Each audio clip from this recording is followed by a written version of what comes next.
Gue kasih tahu ya, biar lo tahu. Ada hoax yang bilang katanya Palestina negara pertama yang ngakui kemerdekaan Indonesia. Itu hoax. Karena 1945 Indonesia merdeka, belum ada negara Palestina, belum ada bangsa Palestina. Itu hoax. Semangat betul dengan salahnya ya.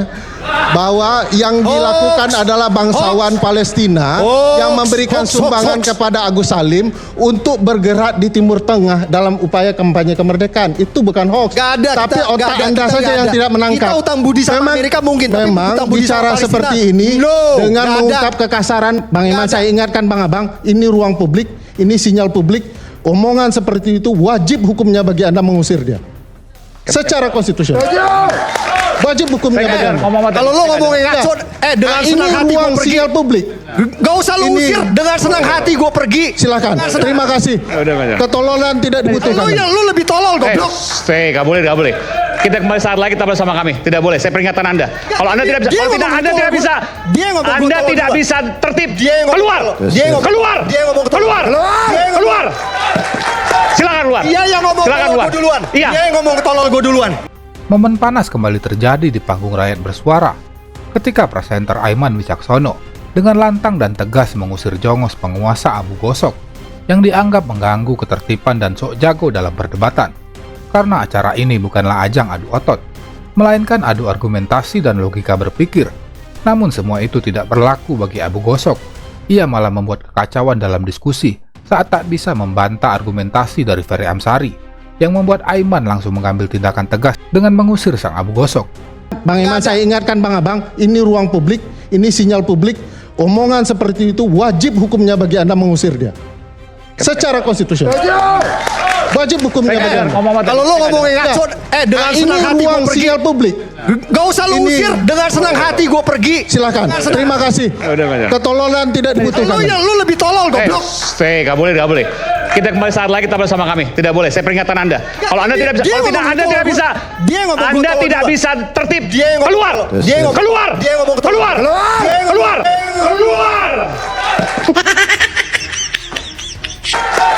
Dia yang ngomong tolol gue duluan. Dia yang ngomong tolol gue duluan.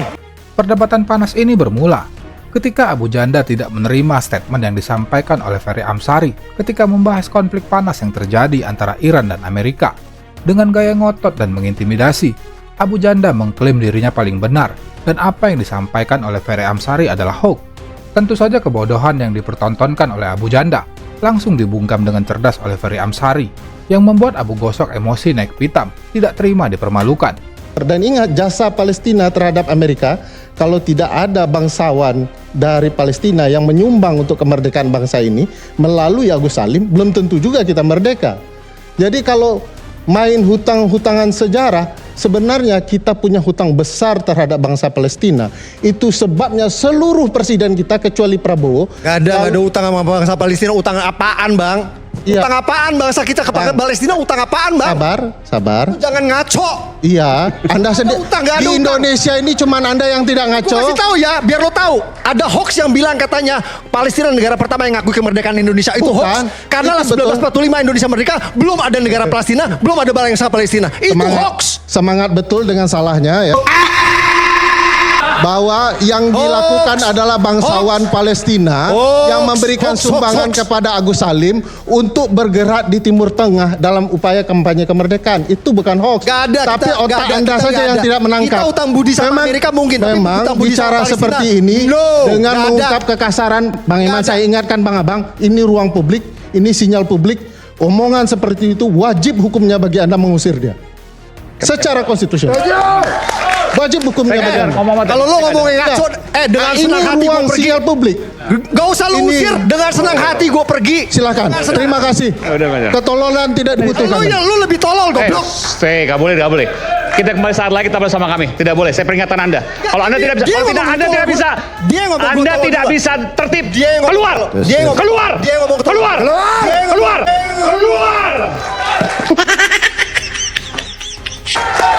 Dia yang ngomong tolol gue duluan. Dia yang ngomong tolol gue duluan.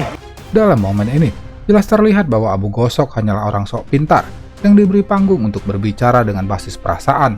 Ia tak bisa berargumentasi dengan tajam dan mengontrol emosi saat sedang terpojok. Benar-benar berkualitas rendah dari orang yang mendukung penguasa. Bahkan Abu Janda sering lepas kendali saat berdebat. Ia memaki dengan kasar dan menyerang pribadi lawan debatnya, seperti yang ia lakukan kepada Profesor Ikrar Nusa Bakti saat sedang berdebat sengit. Ya, apapun itu Pak, apapun Tunggu Amerika dulu. perannya besar, Pak. Jangan Anda pikir Amerika tuh negara yang baik, ya. Ya itu kan masalah Tunggu dulu. Saya juga cerita dulu, ya. Di zaman Gue tidak ada urusan sama perasaan lo Pak. Perasaan lo gue gak ada urusan. Katanya Anda mau belajar sejarah, ya. Jagoan gue daripada lu pasti lah. Lah, gimana? Anda tahu ya? Oke, selamat. Enggak, lu terlalu baper Pak. Dari tadi kok lo komentar gue perhatiin lu Enggak, terlalu gimana baper. baper? Jangan bawa perasaan Pak. Enggak ada urusan Ya, perasaan di jangan sini. bawa perasaan. Ini perasaan Lu nggak suka bagaimana Amerika. kita. Bang Ferry gak suka sama Trump. Lu gak suka sama Israel. Itu perasaan lu semua. Enggak ada. Gue gak ada urusan sama perasaan lo anjir. Gue juga enggak. Lo anjir. Gue juga enggak. Jangan dong. Enggak apa-apa Anda bilang saya anjing. Jangan menggunakan kata-kata Tapi itu, jangan. Anda harus tahu ya, itu ketika Partai Republik itu Buat gua. dengerin dulu, Oke. ya. Jadi ketika Pak Prabowo waktu itu ngomong, jangan lupakan jasa Amerika. Pak Prabowo tuh ngomongnya karena dia ngerti sejarah. Oke, kita balik lagi ke Amerika lawan Iran. Oke, ini aku tarik mundur ya, karena fondasi sejarah itu penting adik-adik. Jadi adik-adik di sini perlu tahu. Kembali lagi ya, prinsipnya adalah jangan karena kita membenci suatu kaum kita berlaku tidak adil. Berusahalah adil untuk Amerika. Jadi ketika Pak Prabowo waktu itu ngomong Bang Aiman, untuk mewujudkan perdamaian kita harus menjamin keamanan Israel. Itu adalah pernyataan yang terukur dan Pak Prabowo ngerti sejarah. Justru orang-orang yang nyinyirin Pak Prabowo itu orang-orang yang ahistoris dan minim literasi sejarah. Gue jelasin faktanya, lu giliran gue ngomong gak ada yang tepuk tangan lu bangke.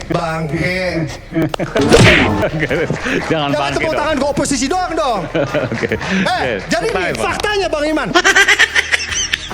Rakyat bersuara, Aiman Wicaksono mencecar kutu loncat pembela Jokowi, Kio Krisyanto Yenoni saat sedang membela Jokowi. Krisyanto menyampaikan pembelaannya kepada Jokowi soal isu dalang dari Agustus Kelabu. Namun Aiman langsung mencecar Kio. Apakah statement yang disampaikan mempunyai sumber yang bisa diverifikasi kebenarannya dan berbasis ilmiah dengan melakukan penelitian terlebih dahulu? Jangan hanya menyimpulkan dengan perasaan. Aiman terus mencecar Kio untuk memastikan data yang disampaikan ke publik adalah data yang valid dengan berbasis ilmiah dan sumber yang bisa dipertanggungjawabkan. Namun pembela Jokowi nampak gelagapan dan tidak siap menghadapi pertanyaan bertubi-tubi dari sang presenter, yang menyebabkan Aiman langsung menghentikan pembicaraan Krisyanto dan mempersilahkan narasumber lain untuk berbicara, karena pernyataan yang disampaikan Kio hanya berdasarkan perasaan dan omon-omon, bukan fakta dan kebenaran ilmiah yang bisa dipertanggungjawabkan. Closing statement bagi para narasumber. Tapi tadi tiba-tiba ada seseorang yang datang ke sini. Meskipun kami sebenarnya tidak undang, tapi yang bersangkutan adalah alumnus UGM yang kemudian memiliki ijazah yang dikatakan persis seperti ijazah Pak Jokowi, di mana stempelnya ada di belakang foto. Nah, saya panggilkan Bung Fritz Alorboy. Ada mikrofonnya, tolong dikasih. Oke. Stempelnya ada di belakang foto. Baik, ya, terima saya kasih, harus host. imbang juga ya. Salam kenal Bang Rosmond, salam kagama, saya alumni UGM, Ya. Magister Sistem Teknik Transportasi, Oke. lulus 2018 di Ya. UGM, lulusan 1,5 tahun. Saya mau bilang begini, saya punya ijazah asli. Kalau mengkaji dengan menggunakan data yang dibilang Rismond, salah. Anak teknik menguji bukan model begitu. Ini saja kami menguji 10 metodologi penelitian. Baru bisa, itu anak teknik. Teknik apa Anda? Saya teknik transportasi Fakultas Teknik Sipil. Fakultas S1 saya teknik penerbangan, S2 saya hukum, S1 hukum pengacara.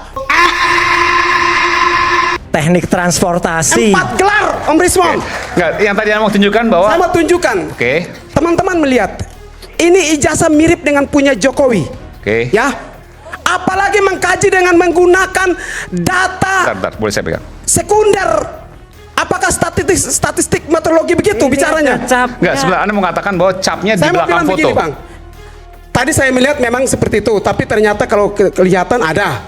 Tapi saya mau bilang begini. Enggak, ini kita fokus. fokus Capnya aja. di belakang foto atau Jadi tidak? udah gugur dah. Capnya ada nih, Capnya Mas. di belakang foto atau Capnya di belakang? depan Coba. foto. Di belakang. Capnya di belakang foto. Belakang. Mana? Coba Jadi- tolong di zoom. Bisa di zoom. Boleh di zoom ya. Sebentar. Fritz Alurboy, kutu loncat pembela Jokowi, nekat datang ke studio Rakyat Bersuara dan membuat keributan hanya untuk naik panggung debat dan membuat kebohongan dengan menyatakan memiliki ijazah yang sama seperti Joko Widodo yang memiliki stempel di belakang foto. Namun setelah kebohongannya terbongkar, kutu loncat ini langsung diusir Aiman dari studio Rakyat Bersuara.